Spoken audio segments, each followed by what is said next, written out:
సర్వశక్తుల సర్వాధికారి నిధిలో తండ్రి సమాధానకర్త నీకే కృతజ్ఞతాస్తుతులు చెల్లిస్తున్నాం. ఉదయకాల సమయంలో వాక్యం ధ్యానిస్తుండగా మీ వాక్యంతో నాతో మాట్లాడండి, నా ద్వారా మాట్లాడండి. వాక్యం విత్తనము మా హృదయంలో నాటబడి మా మనల్ని దేవండి, మాకు కావాల్సిన ప్రత్యక్షతని, మాకు కావాల్సిన అవగాహన మాకు దయచేయమని ప్రార్థిస్తూ యేసుక్రీస్తు పరిశుద్ధ నామమున ప్రార్థించి వేడుకుంటున్నాం తండ్రి. ఆమేన్.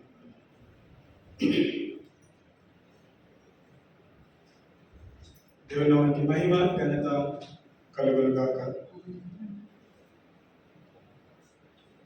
మీరు ఇచ్చిన ఇంకొక వారం బట్టి మన దేవునికి కృతజ్ఞతలు చెల్లిస్తున్నాము. ఉదయకాల సమయంలో నాకు నేను వాక్యాన్ని తీసుకుంటుండగా మరి అన్మెరిటెడ్ ఫేవర్ అనే అంశాన్ని ధ్యానిస్తాం. కటాక్షము, ఫేవర్ అనే అంశాన్ని మనం ధ్యానిస్తాం.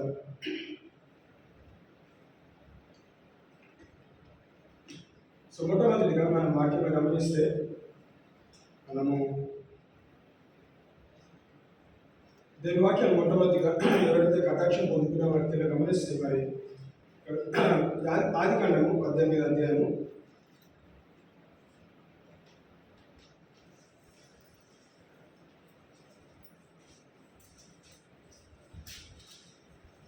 1వ వచనం నుంచి గమనిస్తాం. 3వ వచనం వరకు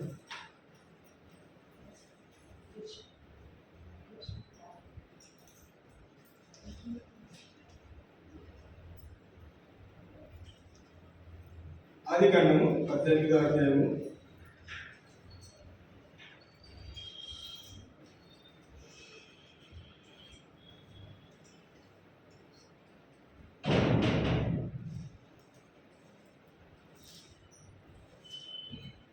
2వ వచనం గమనిస్తాం. మొదటి 3 వచనాలు. Then the Lord appeared to him by the terebinth tree of Mamre, as he was sitting in the tent door in the heat of the day. So he lifted his eyes and looked, and behold, 3 men were standing by him. And when he saw them, he ran from the tent door to meet them, and bowed himself to the ground, and said, My Lord, if I have now found favor in your sight, do not pass on by your servant. మరియు Mamre దగ్గర ఉన్న సింధూర వనంలో అబ్రహాము ఎండవేళ బంగారపు ద్వారమందు కూర్చొని ఉన్నప్పుడు ఎక్కువ అతనికి కనబడలేదు. అతడు కన్నులెత్తి చూచినప్పుడు 3 మనుషులు అతని ఎదుట నిలువబడి ఉండేది. అతడు వారిని చూచి గుడారపు వాకిట నుండి వారిని ఎదుర్కొంటూ పరిగెత్తి నేల మట్టుకు వంగి, ప్రభువా, నీ కటాక్షము నా మీద నున్న ఎడల ఇప్పుడు నీ దాసుని దాటిపోవాలి. గమనిస్తే, ప్రభువా, నీ కటాక్షము నా మీద నున్న ఎడల ఇప్పుడు నీ దాసుని దాటిపోవద్దు. అలాగే ఏమంటున్నాయండి? వచ్చినావు, చూసినావు, నన్ను దాటి వెళ్ళొద్దు. ఎందుకు వెళ్ళొద్దు అన్నాడు? ఆయన ఎరిగిన వాడు ఏంటంటే, అబ్రహాం ఏమని మాట్లాడుతున్నాడు? ప్రభువా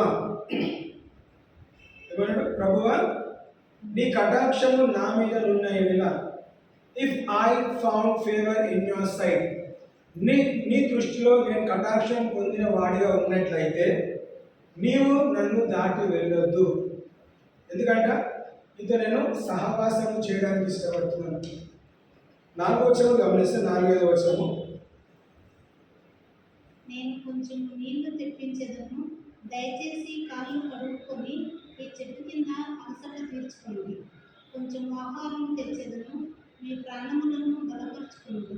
తర్వాత మీరు వెళ్ళవచ్చు. నిమిత్తము కదా మీ దాసుని ఎదురు వచ్చిస్తున్నాను. వారు నేను చెప్పినట్లు చేయమనగా. సరే, 6వ వచనం. అబ్రహాము గుడారంలో ఉన్న శాల త్వరగా వెళ్ళి, నీకు త్వరపడి 3 మాణికముల మెత్తని పిండి తెచ్చి పిసికి రొట్టెలు చేయమని చెప్పాడు. మరియు అబ్రహాము పశువుల మందకు పరిగెత్తి ఒక మంచి లేత గూడును తెచ్చి ఒక పనివానిని అప్పగించాడు. వాడు దాన్ని త్వరగా సిద్ధపరిచాడు. ఆ తర్వాత అతడు వెన్నెను పాలను తాము సిద్ధం చేయించిన దూడను తెచ్చి వారి ఎదుట పెట్టి వారు భోజనం చేయించుండగా వారి యొద్ద ఆ చెట్టు కింద నిల్చుండెను. ఇక్కడ గమనిస్తే ధ్యానించిన వాక్య భాగంలో ఇక్కడంటే అండ్ ద లార్డ్ ఫస్ట్ వర్స్లో ద లార్డ్ అపియర్డ్ అని యెహోవా మరియు మామ్రే దగ్గర ఉన్న సింధూర వనంలో అబ్రాము ఎండవేళ గుడారపు ద్వారపు కూర్చుని ఉన్నప్పుడు యెహోవా అతనికి కనబడెను. యెహోవా అతనికి కనబడినప్పుడు కదా ఒకటి హాయిగా చెప్పట్లేదండి. ఏం చేస్తున్నాడు? తనని గౌరవించాలి, తనకి నేను ఏదైనా ఇవ్వాలి, పెట్టాలి అన్న ఆలోచన కలిగేవాడు. ఏమని గ్రహించినాడు? యెహోవా నాకు కనబడినట్లయితే నా దగ్గరకు వచ్చినట్లయితే ఏదో సమాచారం నా దగ్గర తీసుకొని రాగలిగినాడు, శుభవార్త నా దగ్గర తీసుకొని వచ్చాడు. ఆ శుభవార్త నేను వినాలి అనుకున్నట్లయితే నేను ఏదైనా ఒక క్రియ చేయాలి. ఏం చేయాలంటున్నాడు? దేవుడు నా దగ్గరకు వచ్చినట్లయితే, నీ కటాక్షము నాపై ఉన్నట్లయితే నువ్వు నన్ను దాటి వెళ్ళొద్దు. నువ్వు నా దగ్గర ఉన్నట్లయితే నేను నీకు ఏం చేస్తానంట? హాస్పిటాలిటీ అంట. నేను నీకు ఏదైనా ఇవ్వాలి, నేను నీకు ఏదైనా చేసి పెడతాను అన్న ఆశతో ఏమన్నాడు? మీరు ఉన్నట్లయితే నేను మీకు వంట చేసి పెడతాను అన్నాడు. మీరు ఇక్కడ ఉండండి, మీరు అలసిపోయి వచ్చినారు, మీరు ఇక్కడ ఉండండి, మీరు తినండి, తాగండి, చేతులు కాలు కడుక్కోండి, విశ్రాంతి తీసుకోండి, నేను నీకు మంచి ఆహారం సిద్ధపరిచి నేను మీకు పెడతాను. వారు కాదనకుండా ఎప్పుడైతే నువ్వు అన్నట్టే నువ్వు చెప్పినట్టే చేయమన్నప్పుడు తన భార్య దగ్గరికి వెళ్ళాడు, పని వాళ్ళ దగ్గరికి వెళ్ళినాడు, వంట అన్ని కూడా సిద్ధపరుస్తాడు. చూడండి, కటాక్షం గురించి మనము ధ్యానిస్తున్నాం. దేవుని కటాక్షము మన పైన రావాలి అంటే మనం ఏదైనా ఒక క్రియ చేయాలి. ఏ క్రియ అంటే దేవుని తృప్తిపరిచే క్రియ మనము చేయాలి. అక్కడ గమనిస్తే ధ్యానించిన వాక్య భాగంలో మరి దేవుడు అబ్రాము దర్శించడము, అబ్రాము మరి వచ్చిన వాళ్ళని ఆపటము, లేదా వాళ్ళకి విశ్రాంతి ఇవ్వటము, వాళ్ళకి కావాల్సిన ఆహారం, నీళ్లు అన్ని ఇవ్వటం, సిద్ధపరిచి అన్ని జరిగిన తర్వాత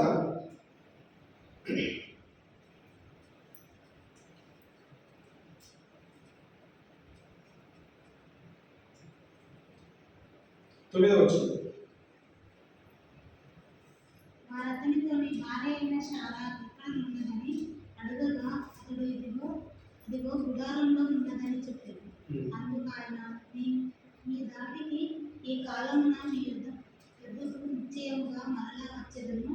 అప్పుడు నీ భార్య అయిన శారాకు ఒక కుమారుడు కలుగునని చెప్పాడు.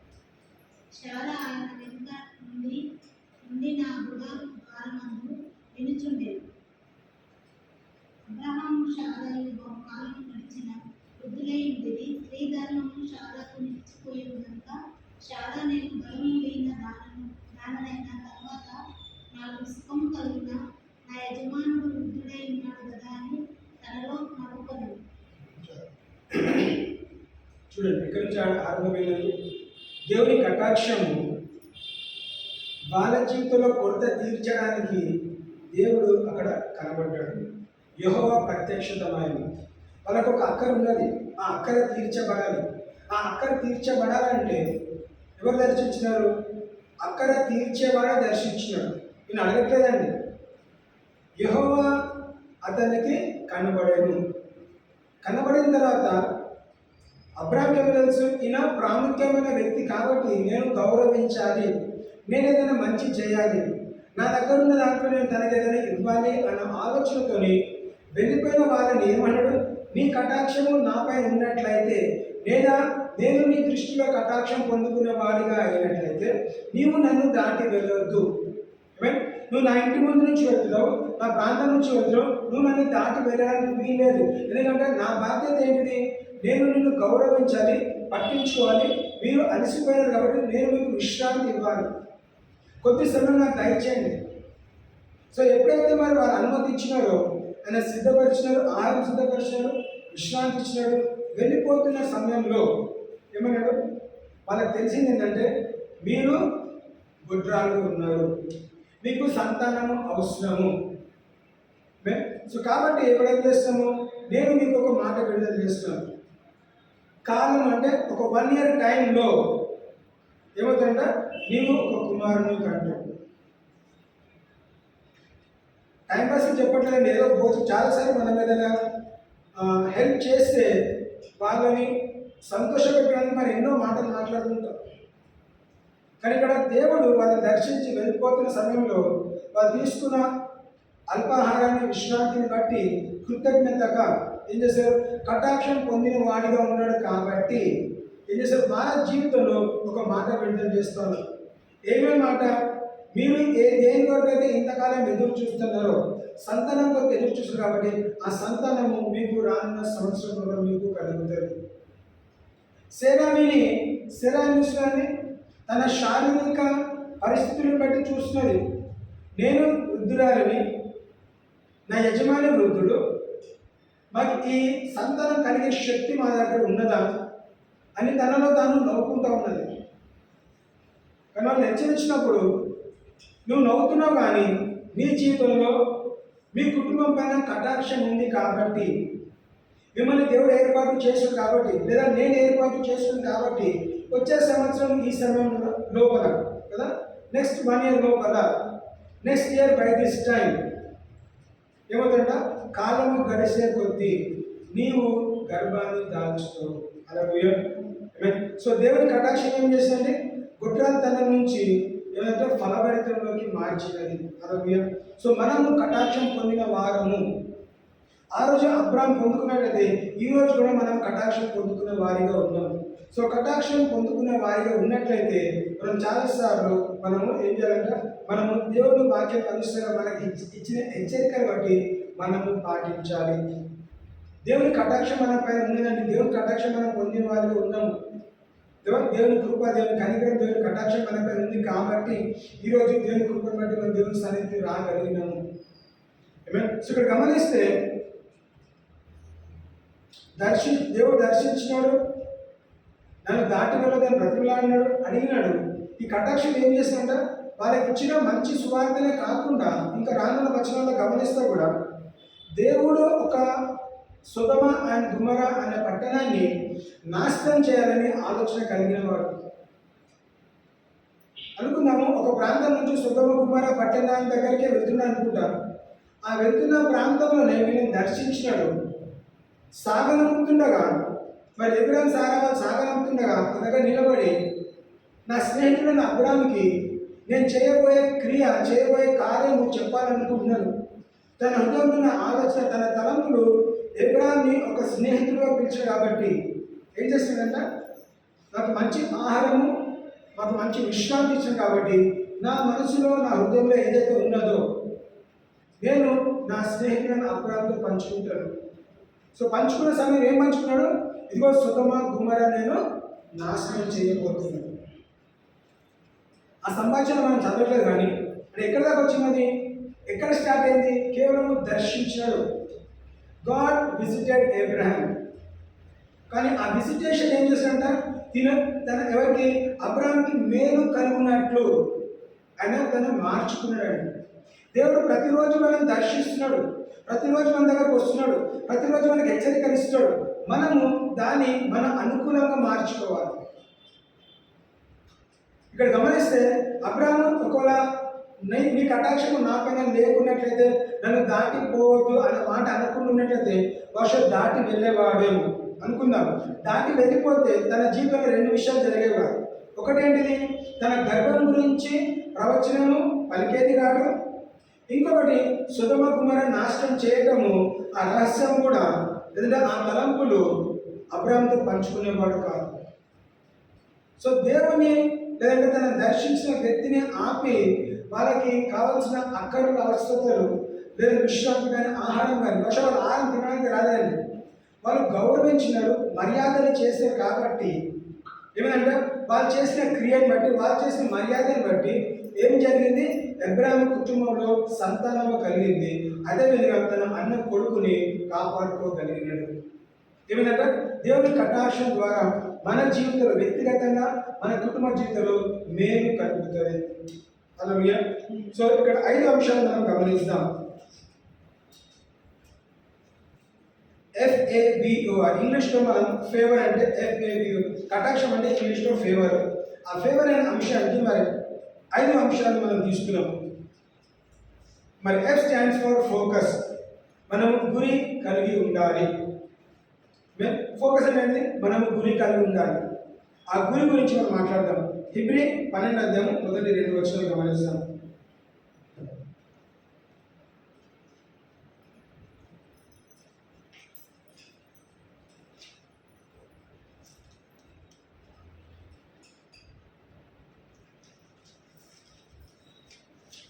హెబ్రీ 12 అధ్యాయం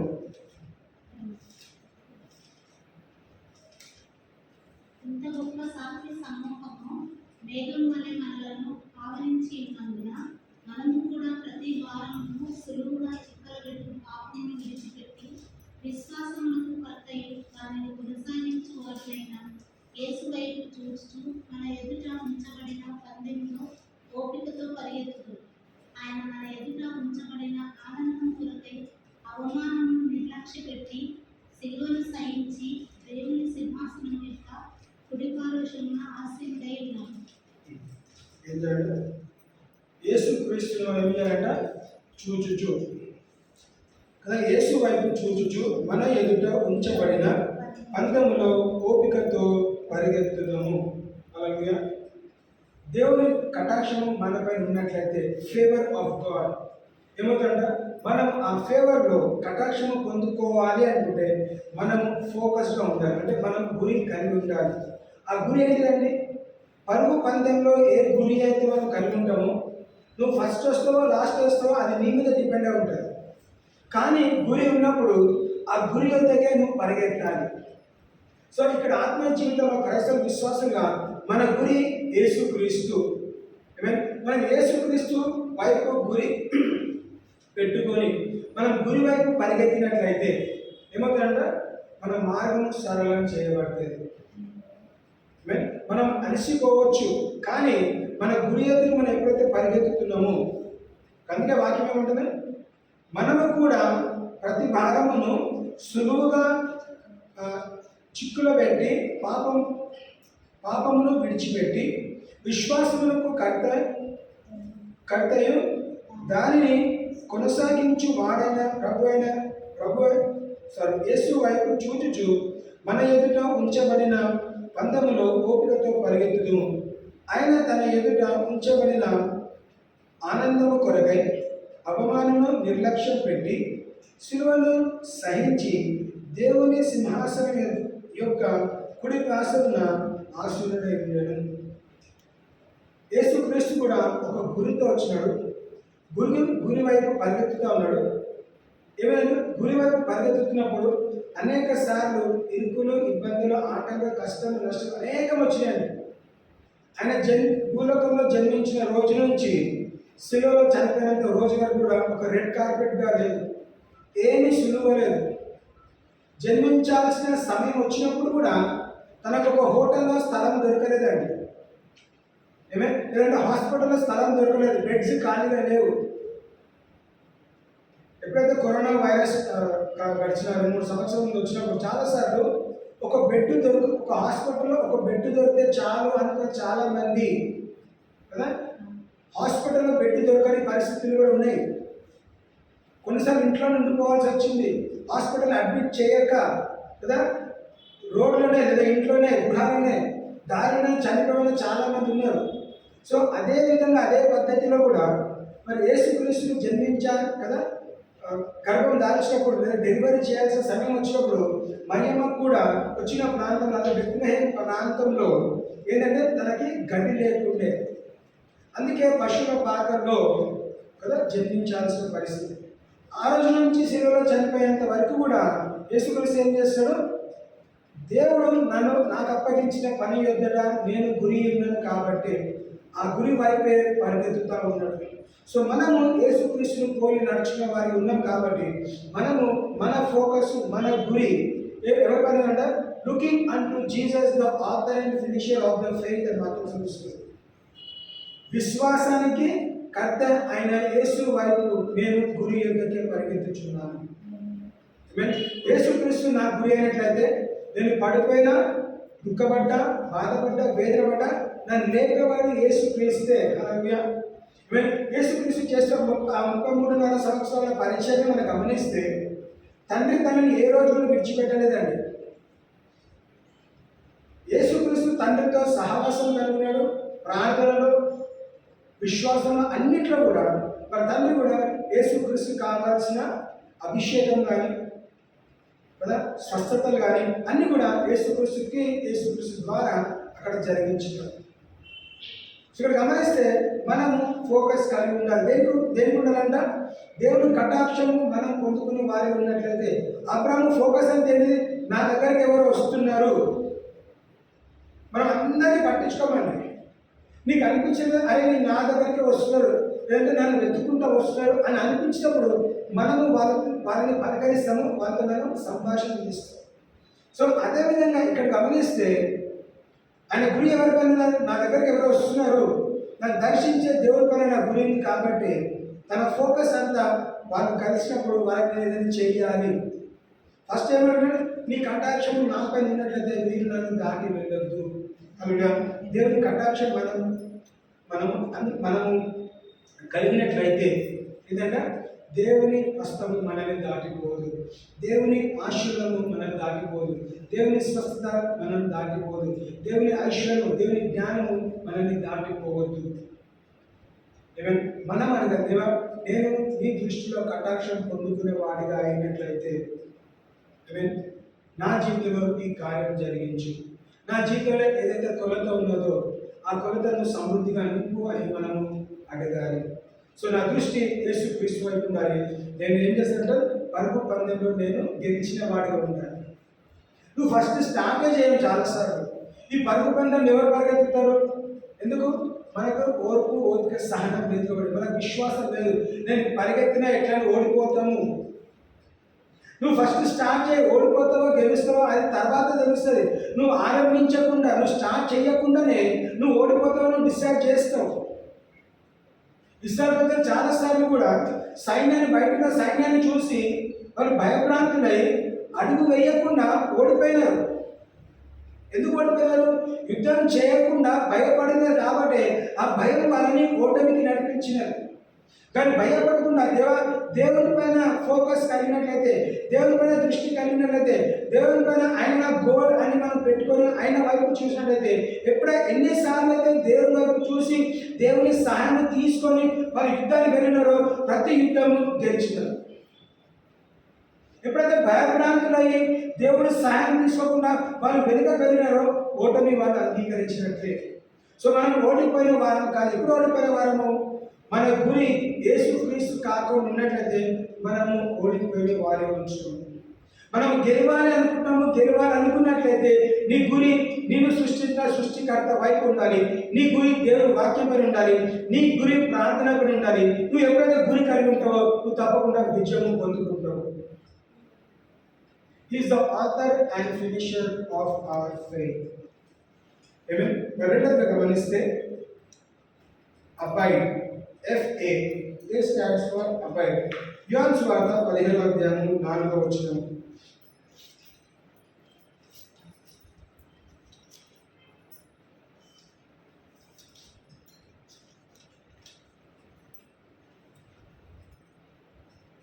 నా యందు నిలిచియుండుడి, మీ యందు నేను నిలిచియుండును.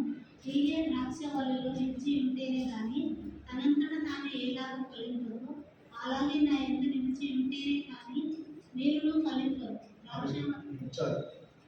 గమనిస్తే ఏమన్నాడు? అబ్బాయి అంటే ఏం చేయాలంట? మనము దేవునిలో నిలిచి ఉండాలి. నా యందు నిలిచి ఉండుడి, మీ యందు నేనును నిలిచి ఉండును. కండిషన్ ఏంటి?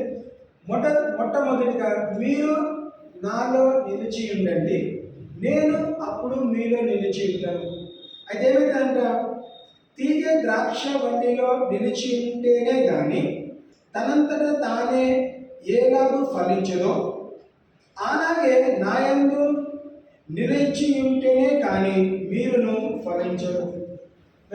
ఫలించాలి అన్న మాట తీసుకోవడం కేవలం అది పండుగకు సంబంధించింది కాదు, కానీ మన వ్యక్తిగత జీవితంలో ప్రతి మార్గంలో ప్రతి స్థాయిలో మనము ఫలభరితంగా ఉండాలి.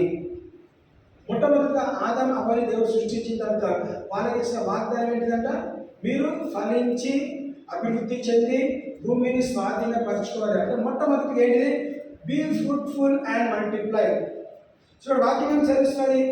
నేను ఫలించాలి, నేను అభివృద్ధి చెందాలంటే నేను ఎక్కడ నిలిచి ఉండాలి?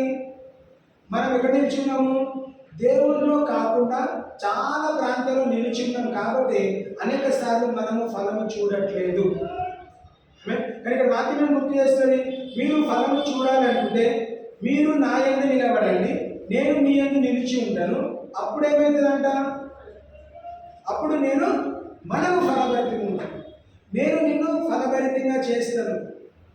ద్రాక్షవల్లి ఏ విధంగా అయితే ఫలము చూడదో, ఎప్పుడు చూడదండి? నాటబడకపోతే. సో వాక్యం తెలుస్తుంది, నేను మీరు అడిగినా అడగకపోయినా మీ ఇష్టానుసారం మీరు ఉండండి, మీ జీవితం మీరు జీవించండి, కానీ నేను మిమ్మల్ని ఆశీర్వదిస్తూ ఉంటాను, ఫలింపజేస్తూ ఉంటాను అనట్లేదు. మీకు ఫలము కావాలా?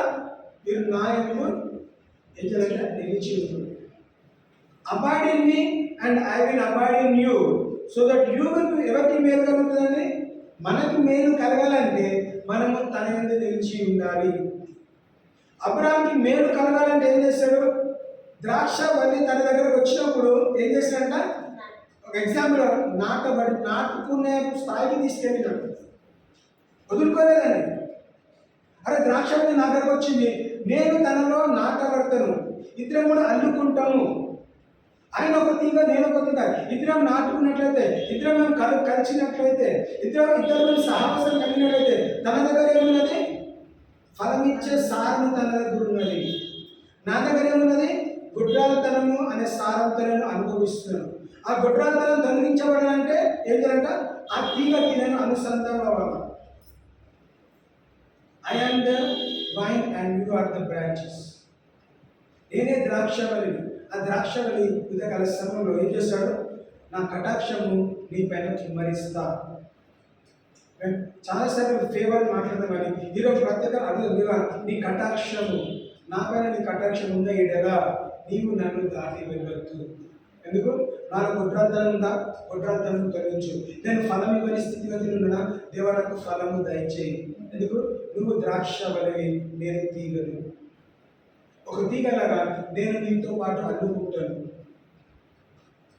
నీ శక్తి సామర్థ్యత నాలో పారాలి. ఎప్పుడైతే అడుగుతామో, అబ్రాహాం అడగకపోతే కదా దర్శించిన దేవుడు వెళ్ళిపోయేవాడు. అబ్రాహాం అడిగినాడు, ఆపినాడు, వాళ్ళ సేద తీర్చినాడు, వాళ్ళ అక్కలు తెలుసుకున్నాడు కదా. ఈరోజు మనం 10 మందికి భోజనం పెట్టడం చెప్పట్లేదండి. అంటే మనం ఏదైతే చేయగలుగుతామో మనం చేసినట్లయితే అది మనకు కావాల్సిన బ్రేక్ త్రూ ఇస్తుంది. మనకు కావాల్సిన విడుదల మనం చేసిన క్రియల ద్వారా మనం పొందుకుంటాం. ఎందుకు పొందుకుంటాము? ఎందుకంటే దేవుని దృష్టిలో మనం యథార్థంగా మంచి క్రియలు చేసినప్పుడు మనం తప్పకుండా అది మనం పొందుకునే వాడు ఉంటాం. మొట్టమొదటి ఏమని చూస్తాము? ఫోకస్ చూస్తాం. అంటే మనం గురి ఎద్దకే పరిగెత్తి ఉండాలి. ఆ గురి ఎద్దు మనం ఎప్పుడైతే గురి కలిగి ఉంటామో, ఆ గురి ఎద్దు పరిగెత్తినప్పుడు మనం ఏం చేయాలంటే మనం దాంట్లో నిలిచి ఉండాలి. ఒకసారి పరిగెత్తుతాను, నేను తర్వాత వెళ్ళిపోతాను, వాళ్ళు మూడోసారి పరిగెత్తాను, తర్వాత వెళ్ళిపోతాను కాదండి. నువ్వు పరిగెత్తుతున్నట్లయితే ఎంతవరకు పరిగెత్తాలి? గురి చేరే అంతవరకు పరిగెత్తాలి. You have to run the race till the last. ఈ ఎగ్జాంపుల్ నేను చాలాసార్లు చెప్తాను. పరుగు పందెం అనేది అథ్లెటిక్స్ అంటాం కదా, రన్నింగ్ రేస్ చూస్తాం. ఆ రన్నింగ్ రేస్లో స్టార్టింగ్ నుంచి ఎండింగ్ వరకు ఖచ్చితంగా ఎంతమంది పార్టిసిపేట్ చేస్తే అంతమంది పరిగెత్తి వెళ్ళాలి. నువ్వు ఫస్ట్ అన్నరా లాస్ట్ అన్నరా అనవసరం, కానీ నువ్వు పరుగు పందెము కంప్లీట్ చేయాలంటే నువ్వేంటంటే ఆ గురి వరకు నువ్వు పరిగెత్తాలి. కొన్నిసార్లు మనం గమనిస్తే పరుగు పందెంలో వాళ్ళకి కాళ్ళు నరాలు పట్టేసుకుంటాడు, క్రాంప్స్ అంటాం. అలాంటి పరిస్థితి వచ్చినా కానీ మరి ఏం చేస్తారు? కుంటుకుంటలేను పారుతుంటేనేను ఆ గురి వరకు తప్పకుండా వాళ్ళు కంప్లీట్ చేయాలి. ఎట్లాగో లాస్ట్ వస్తారో వాళ్ళకి తెలుసు. మధ్యాహ్నం నుంచి పరిగెత్తి వదిలి వెళ్ళడం లేదు. వదిలేసి ఏంటంటే డిస్క్వాలిఫై అవుతారు. నువ్వు క్వాలిఫై కాదు, డిస్క్వాలిఫై అనేది నీకు అది చెల్లదు. ఈ రన్నింగ్ రేస్ నీకు చెల్లదు, దానికి నువ్వు అర్హుడుగా కాదు. సో నువ్వు క్వాలిఫై అవ్వాలంటే ఏంటంటే నువ్వు 10వ వంతు వచ్చినా కానీ 10వ స్థాయి వచ్చినా కానీ నీ కాలు పట్టేసిన, నరాలు పట్టేసిన, కదా బెనికినా కానీ ఏం చేయాలంటే నువ్వు ఖచ్చితంగా ఆ పందెం వరకు ఆ గురి వరకు ఖచ్చితంగా పరిగెత్తి వెళ్ళాలి. లోకము నేను 10th క్లాస్ వచ్చినా చెప్పొచ్చు, కానీ దేవుని దృష్టి ఏంటిది? నువ్వు త్వరగా పరిగెత్తినా ఆలస్యంగా పరిగెత్తినా దేవుని దృష్టిలో ఏంటిది? నువ్వు పరుగు పందెము ముగించాలి అని తన ఆలోచన. అన్నింటిలో ఫస్ట్ కావాలని అడగట్లేదు. నువ్వు విశ్వాసాన్ని లేదంటే ఆత్మని సంపాదించే దాంట్లో ఫస్ట్ ఉండాలి కదా, మంచి దేశం చేసే దాంట్లో ఫస్ట్ ఉండాలి, అన్నింటిలో ఫస్ట్ ఎక్స్పెక్ట్ చేయట్లేదు. నేను నీకు అప్పగించిన పనిలో కనీసం కొంచెమైనా చెయ్యు, ఒక్క ఆత్మనైనా సంపాదించు. కోట్లాది మంది చుట్టుపక్కల ఉన్నారు, ఆ కోట్లాది మంది కోట్ల మందిని సంపాదించమని చెప్పట్లేదు. ఒక్క ఆత్మనైనా సంపాదించు. ఎప్పుడు? నీ బ్రతికిన కాలం అంతట్లో కూడా. దేవుని విషయం ఏంటంటే ఆత్మని సంపాదించే పరుగులో ఉన్నట్లయితే పరుగు ముగించే వారికి ఏంటంటే కనీసము ఒక ఆత్మని సంపాదించాలి, కనీసం ఒక ఆత్మని దేవుని మందిరాన్ని నడిపించాలి. సో అలాంటి ఆలోచనలు మనం కలిగి ఉండాలి. ఏంటంటే ఆయన ద్రాక్షవల్లి, మనం తీగం, మనం ఆయనలో నివాసము నిలిచి ఉండాలి. మూడవదిగా గమనిస్తే విజన్, దర్శనం.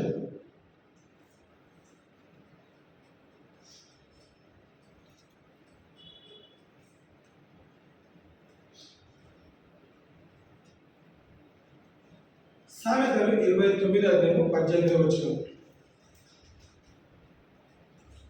సామెతలు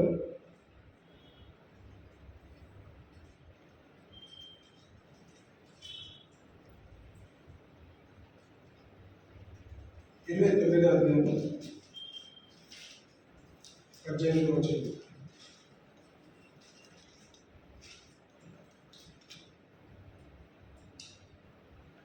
దైవోక్తి లేని ఎడల జనులు కట్టు లేక తిరుగులు, ధర్మశాస్త్రం అనుసరించువాడు ధన్యుడు.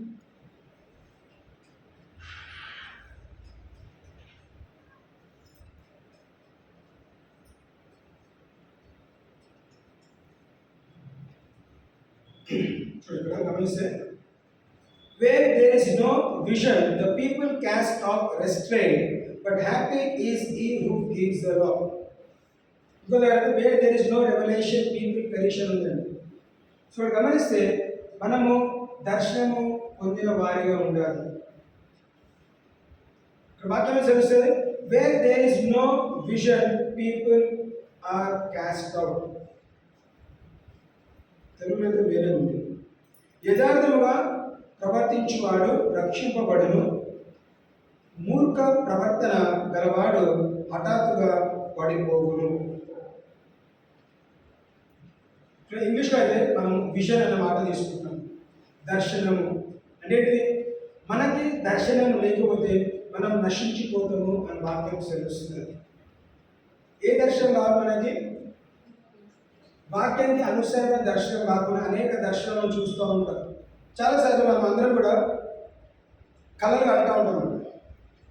ఆ కళ ఎక్కడి నుంచి వస్తుంది? నువ్వు దేని గురించి అయితే ఎక్కువ ఆలోచిస్తూ ఉంటావో కదా, అదే నీకు కొన్నిసార్లు కళ రూపంలో నువ్వు కళని కంటూ ఉంటావు.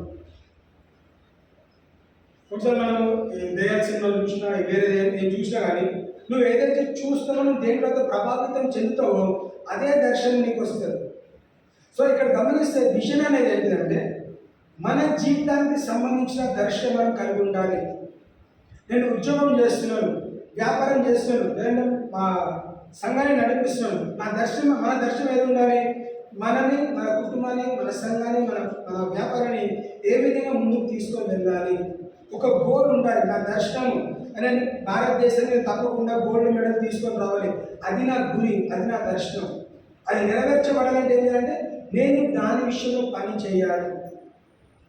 దర్శనం లేకపోతే నశించిపోతారు వాక్యం తెలుస్తుంది. Where there is no vision people perish అని వాక్యం తెలుస్తుంది. ఆ people are cast away, are cast off. So దర్శనం మనం కలిగినట్లయితే ఏం చేస్తారు? మొట్టమొదటిగా దర్శనం లేకపోతే మనం నశించిపోతాం. దర్శనం ఉంటే ఆ దర్శనాన్ని ఎవరు మీకు సహాయపడతారు? దేవుడు ఆ దర్శనం పూర్తయ్యే వరకు సహాయపడతారు. చాలా కంపెనీస్లో మనము ఈ స్టేట్మెంట్ చూస్తుంటాం, విజన్ స్టేట్మెంట్ అంటూ ఉంటాం. దర్శనానికి సంబంధించిన ఒక లైన్ రాయండి, స్టేట్మెంట్ రాయండి. ఏం చేయాలనుకుంటున్నావు, ఏం చూడాలనుకుంటున్నావు? ఇంటర్వ్యూస్కి వెళ్తే ఏమడుగుతారు? ఎందుకు నీకు ఉద్యోగం కావాలి? ఒకటి. రెండు, రానున్న 2 సంవత్సరాలలో లేదంటే 5 సంవత్సరాలలో నిన్ను నువ్వు ఎక్కడ చూసుకోగలుగుతావు? ఈరోజు బహుశా నీకు మొదటి ఉద్యోగం అయినా కానీ రానున్న 5 సంవత్సరాలలో నిన్ను నువ్వు ఎక్కడ చూసుకుంటావు? నువ్వు ఇదే స్థాయిలో ఉండాలనుకుంటావా, లేదంటే హెచ్చింపబడిన స్థాయిలో ఉండాలనుకుంటావా? దాన్ని దర్శనం అంటుంది. నా విషయం అంటే నేను మంచి స్థాయిలో ఉండాలి, హెచ్చింపబడిన స్థాయిలో ఉండాలి, సంఘము విస్తరించబడాలి, సంఘంలో అనేక మంది రావాలి, సంఘం నాటబడాలి.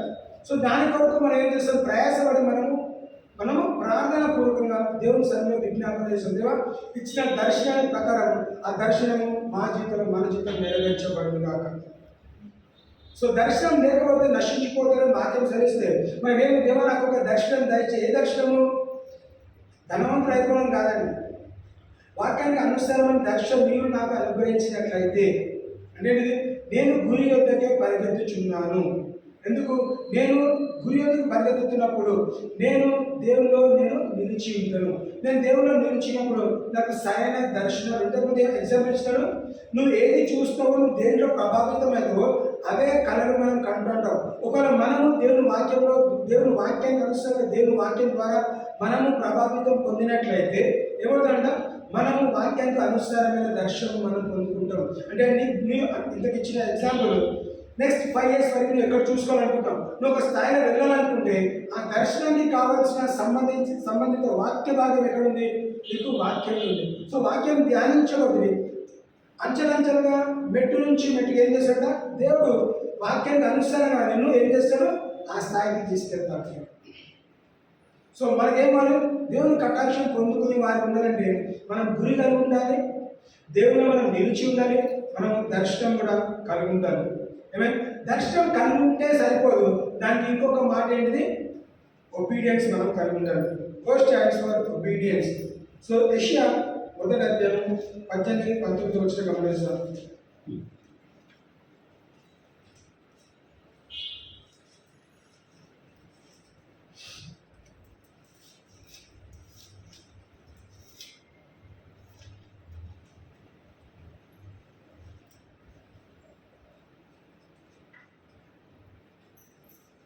యెహోవా ఈ మాట సెలవిచ్చుచున్నాడు, రండి మనము వివాదము తీర్చుకుందాము. మీ పాపములు రక్తం వలె ఎర్రనివైనను అవి హిమం వలె తెల్లగడు, కెంపు వలె ఎర్రనివైనను అవి గొర్రెబొచ్చు వలె తెల్లనివగు. మీరు సమ్మతించి నా మాట వినిన ఎడల మీరు భూమి యొక్క మంచి పదార్థములను అనుభవించుదు. ఏమంటాడండి?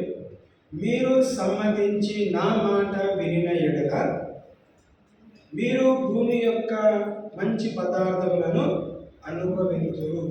అలా దేవుని కటాక్షం లేకపోతే మనము అనుభవించలేము.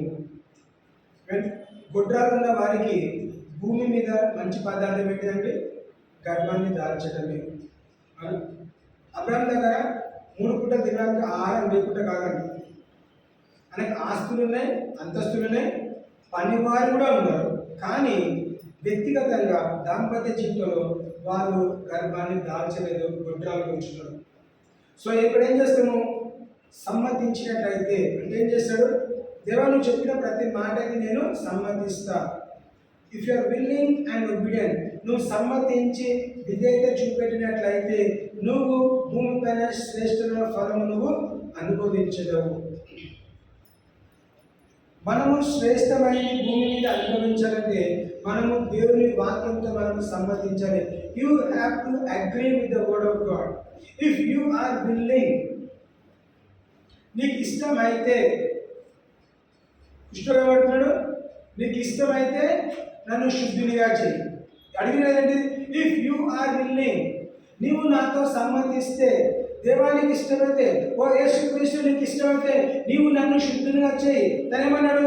I am willing, be thou clean. అంటే నాకు ఇష్టమే మీరు ఫలభరితంగా మార్చబడటం, నాకు ఇష్టమే మీరు ధనికులు ఉండడం, నాకు ఇష్టమే మీరు మంచి స్థాయికి ఎదగడం, నాకు ఇష్టమే నువ్వు శుద్ధుడిగా గమ్మని వాక్యం తెలుస్తుంది. సో దేవుని సైడ్ నుంచి హీ ఈస్ విల్లింగ్. మన సైడ్ నుంచి ఆర్ వి విల్లింగ్. తన సైడ్ నుంచి ఆయన సమ్మతించినాడు కాబట్టే చేస్తా అంటున్నాడు. మనము తన వాక్యంతో సమ్మతించినట్లయితే, తన వాక్యాన్ని మనం అంగీకరిస్తే, మనం తన వాక్యంతో ఏకీకరించినట్లయితే, నువ్వు విధేయత కలిగినట్లయితే, ఇక్కడ వాక్యం అనుసరిస్తారు, భూమి మీద మీరు భూమి యొక్క మంచి పదార్థములను అనుభవింతురు. మనం అనుభవించాలంటే మనము దేవుని వాక్యంతో సమ్మతించాలి. అంటే దేవా, నీ కటాక్షము నా పైన ఉన్న ఎడల నీవు నన్ను దాటిపోవద్దు. If I found favour in your side, do not cross over me, do not pass by me. దేవా, ఇక్కడ నిలకడగా ఉండు, నువ్వు నా దగ్గర నిలబడు, నువ్వు నా దగ్గర రా, నువ్వు నా ఇంట్లో ఉండు, నువ్వు నా దగ్గర ఉండు. ఇదిగో నీ తలుపు అనే హృదయమైన తలుపు ద్వారం దగ్గర ఏం చేశాడంట? తడుతున్నాను. ఎవరైనా తెలిస్తే నేను లోపలికి వచ్చి నేను మీతో సహవాసం చేస్తాను. అలాంటి అవకాశము అబ్రాహాం వచ్చినప్పుడు ఏం చేశాడంట? అబ్రాహాము ఆపినాడు, తన ఇంట్లోకి రానిచ్చాడు, తండ్రితో సహవాసం చేసుకున్నాడు, తనకు కావాల్సిన ఆన్సర్ పొందుకున్నాడు. తనకు కావాల్సిన సమాధానం ఏంటి? గర్భాన్ని దాల్చడము, ఫలభరితంగా మార్చబడటం. నాకున్న ఆస్తి మొత్తం నీకు ఇచ్చేస్తానైనా నువ్వు నాకు ఒక కుమారుని ఇవ్వని అడగట్లేదండి. మర్యాద చేయడం నేర్చుకున్నాడు. హాస్పిటాలిటీ అంటాడు. వాళ్ళ ఇంటికి వచ్చిన వాళ్ళకి కదా గౌరవించడం నేర్చుకున్నాడు. కాబట్టి చిన్న చిన్న విషయాలు పట్టించుడు కాబట్టి ఏం చేస్తాడు? కటాక్షం పొందుతున్నాడు. కాబట్టి తన జీవితంలో ఒక మాట విడుదల చేయబడింది. నువ్వు వచ్చే సంవత్సరం ఈ సమయానికి నువ్వు ఫలభరితంగా ఉంటావు. ప్రామిస్ సన్, నేను నీకుతో చేసిన వాగ్దానం చొప్పున, నిబంధన చొప్పున నువ్వు వాగ్దాన పుత్రుని కలిగి ఉంటావు. మనం కటాక్షం పొందుతున్నాం. మొత్తం ఏమని గమనించాము? దేవుని వైపు మనం గురి కలిగి ఉండాలి. ఆ గురి కలిగినప్పుడు మనం దేవునిలో నివాసము చేయాలి. నివాసం చేసే మనకు ఒక దర్శనం కలిగి ఉంటాము. దేంట్లో దర్శనం? వాక్యానికి అనుసారమైన దర్శనము. ఆ దర్శనం వాక్యానికి అనుసారంగా నెరవేర్చబడుతుంది ఎప్పుడు? మనం విధేయత కలిగినప్పుడు. నువ్వు దేంతో? దేవుని వాక్యంతో సమ్మతించినప్పుడు ఆ వాక్యం నీ జీవితంలో కార్యం చేస్తుంది. తర్వాత ఏం చేయాలంటే, last one stands for rely, దేవుని పైన నిలిచి ఉండటము. సామెతలు 3:5-6 గమనిస్తాం.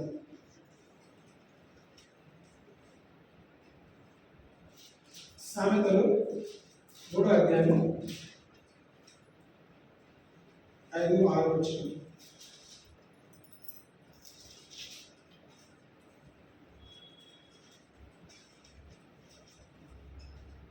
నీ స్వబుద్ధిని ఆధారం చేసుకునక నీ పూర్ణ హృదయంతో యెహోవా యందు నమ్మిక ఉంచుము.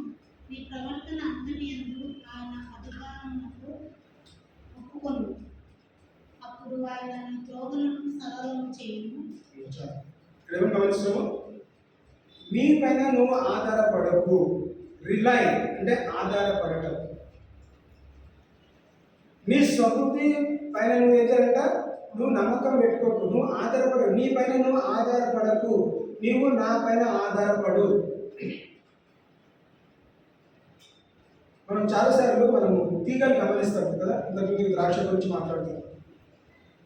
ప్రతి తీగకి ఒక సపోర్ట్ ఉంటుందండి. స్తంభం అంటామో లేదా పిల్లర్ అంటామో, ఒక కట్టెని తప్పకుండా తీగ ఉన్నట్టు. మన ఇంట్లో మొక్కలు పెంచుతుంటాం. తీగకి ఏం చేస్తాము? సపోర్ట్గా ఒక కట్టెని పెడతాం. ఆ కట్టెని చుట్టూ ఏం చేస్తారంట? ఆ తీగ పారుతూ ఉంటుంది. సో ఒకవేళ కట్టె తీసేస్తే దానికి సరైన బలం రాదు. అంటే మనం ఏ వైపు పెంచాలో ఆ మార్గంలో పోదు, ఇష్టానుసారంగా పెరుగుతుంది, చుట్టుపక్కల మొత్తం పెరిగేస్తుంది. అదే మనం తీగ కట్టి దారాన్ని పెడతాం, కొన్నిసార్లు వైర్లు పెడతాము, లేదా కొన్నిసార్లు కట్టె పెడతాము, కొన్నిసార్లు స్తంభానికి చుడతాము. అంటే సపోర్ట్ సిస్టమ్.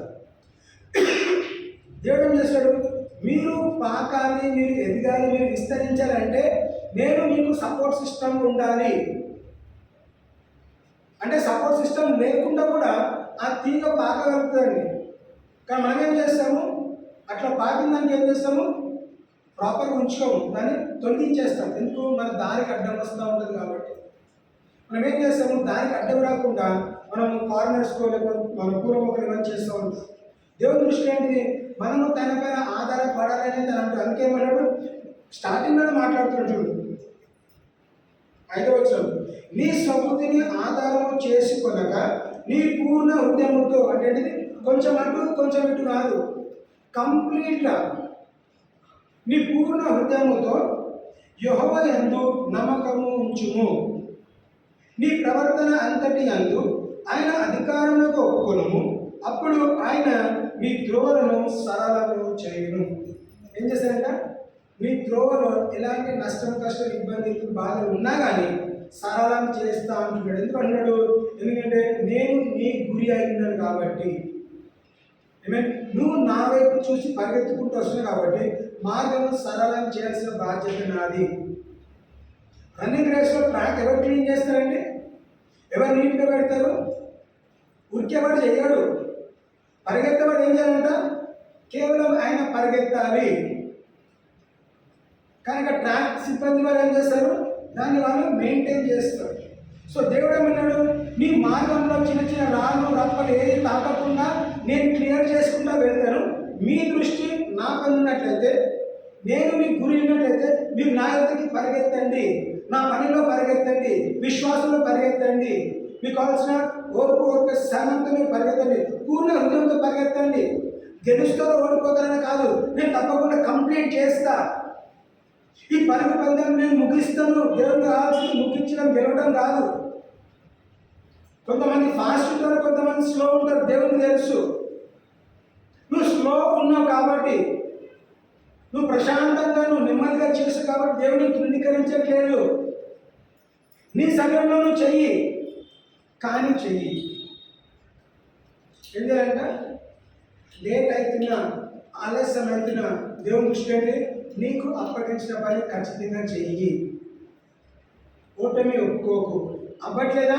నువ్వు నా దగ్గరికి రా, సహాయం అడుగు, నీకు నేను సహాయం చేస్తా, ఇద్దరం కలిసి ఆ పని కంప్లీట్ చేద్దాం. దేవుని ఉద్దేశం ఏంటి? మీరు నా పైన ఆధారపడాలి. మేము యెషయా 59:10 గమనిస్తే,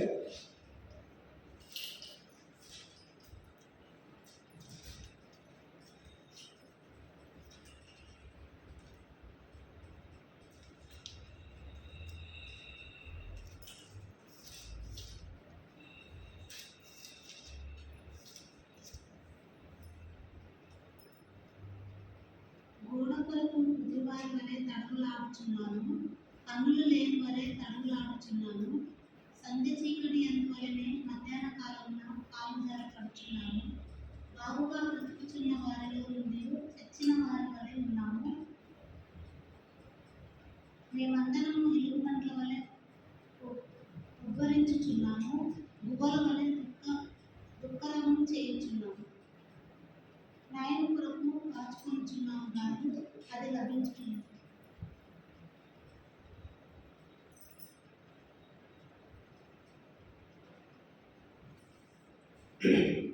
సారీ 50 వచ్చిన 10 వచ్చిన.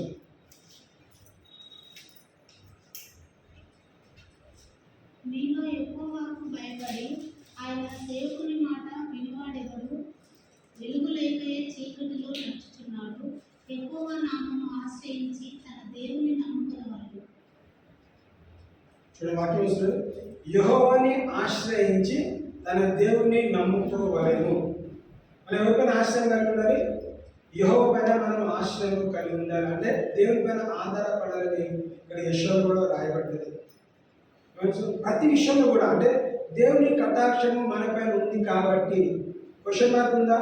నేను దేవా నాకు సహాయం చేయ, దేవా నీ కటాక్షం నా పైన ఉన్న ఏడలా నీవు నన్ను దాటి వెళ్ళద్దు కదా, నేను నీ పైన గురి పెట్టుకొని ఉన్నాను, నేను నీలో నివాసం చేస్తున్నాను, నేను ఒక దర్శనం కలిగి ఉన్నాను, నేను విధేయత చూపిస్తాను, నేను నీ పైన ఆధారపడతాను. నీ సైడ్ నుంచి నువ్వు స్టార్ట్ చేస్తే తన సైడ్ నుంచి ఆల్రెడీ చేసినాడు. చూడండి, అబ్రాహాము భోజనం పెట్టిన తర్వాతనే తన జీవితంలో మాట విడుదల చేస్తాను రాలేదు, వచ్చిందే. అందుకే అబ్రాహాము అన్నాడు నువ్వు వచ్చిందే ఒక పని మీద, ఆ పని ముగించుకొని వెళ్ళు. కానీ ఆ పని ముగించే లోపల నీకు నేను ఏదైనా చేస్తాను అనుకున్నాము. అబ్రాహాము భోజనం పెట్టినా పెట్టకపోయినా దేవుడు తప్పకుండా వాళ్ళని దర్శించి వాళ్ళకి వాగ్దానం గుర్తు చేసేవాడు. కానీ జరిగిన సంభాషణలో, జరిగిన క్రియలో మనం ఏమని తెలుసుకుంటాము? దేవుడు వాళ్ళని దర్శించను. ఇద్దరి మధ్యలో సంభాషణ జరిగింది. ఒకరినొకరు పట్టించుకున్నారు కాబట్టి అనుకుందాము వాళ్ళకి విశ్రాంతి కావాలి. తన దగ్గర విశ్రాంతి ఇచ్చే స్థలము అబ్రాహాం దగ్గర ఉన్నది. వాళ్ళు ప్రయాణం చేసి వచ్చినారు. వాళ్ళకి ఏమని చెట్టు మీద విశ్రాంతి కావాలి, లేదంటే ఇంట్లో గృహంలో విశ్రాంతి కావాలి, కాలు చేతులు కనుక నీళ్లు కావాలి, తాగడానికి నీళ్లు కావాలి, ఆఖరైతే ఆహారం పెట్టే వాళ్ళు కావాలి. బహుశా చుట్టుపక్కల హోటల్స్ లేవు ఆ రోజు. ఎవరిని ఇస్తారని అనుకున్నారు. మరి అబ్రాహాము ఆహ్వానించి రాణించి వెళ్ళకుండా అన్నీ చూసుకున్నప్పుడు ఏం చేస్తారు? వెళ్ళేటప్పుడు తప్పకుండా మంచి మాటలు పలుకుతారు. సో అలాంటి మంచి మాటలు మన జీవితంలో పలకబడాలంటే మన దగ్గరికి వచ్చిన వారిని మనము వెళ్ళగొట్టుతాం. చూడండి, దేవుడు ఏ రూపంలో రావచ్చు. అందుకే నూతన నిబంధన ఏమంటాడు? తండ్రి నువ్వు నా దగ్గర పేరు కూడా వచ్చినావు. నేను బీదవాడి దగ్గరకు వచ్చినప్పుడు నువ్వు వెళ్ళగొట్టావు కాబట్టి నేను అదే రూపంలో వచ్చినాను. నువ్వు ఏది చేసినా క్రీస్తు కొరకే చేస్తాను చెప్పు అన్న ఉద్దేశంతో చేయి. What ever you do it as an to the lord and not an to men. మనుషుల కొరకు కాదు, దేవుని కొరకు చేస్తున్నా అని తప్పకుండా చేయాలి. సేవా పరిచర్యలను గమనించినట్లయితే మనం అదే విధంగా చేయాలి. Doing as an to the lord and not an to men. మనుషులు మనం హెచ్చించాలి, మనుషులు మనం గణపరచడం కాదు. ఎప్పుడైతే మనం దేవుడికి చేస్తామో దేవుడు తప్పకుండా గణపరిచేవాడు. కాబట్టి దేవుడు ఎక్కడ గణపరచాలి? మనుషులను వాడుకొని మనుషుల ద్వారానే మనల్ని గణపరుస్తాం. ప్రమోషన్ కావడం ఎక్కడ ప్రమోషన్ వస్తుంది? డైరెక్ట్ దేవుడు అక్కడ దిగొచ్చి ప్రమోషన్ ఇవ్వడండి. సర్కమ్స్టాన్సెస్ క్రియేట్ చేస్తాడు, అనుకూలపరుస్తాడు. ఆ ఫేవర్ అని మాట్లాడుతున్నా ఈ కటాక్షం మనకు కుమరించబడుతుంది. ఆ కటాక్షం మనల్ని హెచ్చిస్తుంది. కటాక్షం పొందుకున్నవాడు కాబట్టి గొడ్రాలైన దాంపత్య జీవితంలో దేవుడు వాళ్ళకి ఫలము ఇవ్వగలిగినాడు. సో మనం ఈరోజు మన జీవితంలో ఏ కొరత అయితే ఉన్నదో, ఏ ఫలం కొరకైతే మనం ప్రయాసపడుతున్నామో, ప్రాకులాడుతున్నామో, మనం అన్ని పక్కన పెట్టుకొని దేవుని పైన ఆధారపడితే దేవుడు తప్పకుండా ఆ ఫలము మనకి ఇవ్వడానికి ఇష్టపడుతున్నాడు. సో నమ్ముదాము, విశ్వసిద్దాం. దేవా నీ కటాక్షం నా పైన కుమ్మరించబడును కాక. అందుకే దేవుని వాక్యం ఏం కాబట్టి లూకాసు వార్తలో యేసుక్రీస్తు ఏ విధంగా ఎదిగినాడు? దేవుని దయంతో మనుషుల దయను వర్ధిల్లినాడు. దేవుని కటాక్షము, మనుషుల కటాక్షము పొందిన వాడెవరంటే యేసుక్రీస్తు. సో యేసుక్రీస్తుకే దేవుని దయ, మనుషుల దయ అవసరం ఉన్నట్లయితే మనము మానవులము, మనకు కూడా దేవుని దయ, మనుషుల దయ ఖచ్చితంగా అవసరం. He grow in the wisdom and favor of God and man. అంటే మనము దేవుని వాక్యానికి అనుసార జ్ఞానంలో దేవుని కటాక్షం పొందుకున్న వారిగా, మనుషుల కటాక్షం పొందుకున్న వారిగా మనం ఉండి మనం దేవునిలో ఎదగాలని దేవుని ఆలోచన, దేవుని ఉద్దేశం. సో దేవుని కటాక్షము అబ్రాహాము జీవితం ఏ విధంగా అనుభవించడం, మనం అబ్రాహాము సంతానంలో పిలువబడ్డాం కాబట్టి మనము దేవుడు అబ్రాహాముతో చేసిన నిబంధన వాగ్దానం మన జీవితం నెరవేర్చబడాలి. దేవుడు అబ్రాహాము పైన చూపిన కటాక్షము మన పైన కూడా చూపించబడును కాక. దేవుడు కొద్ది మాటలను దీవించును కాక.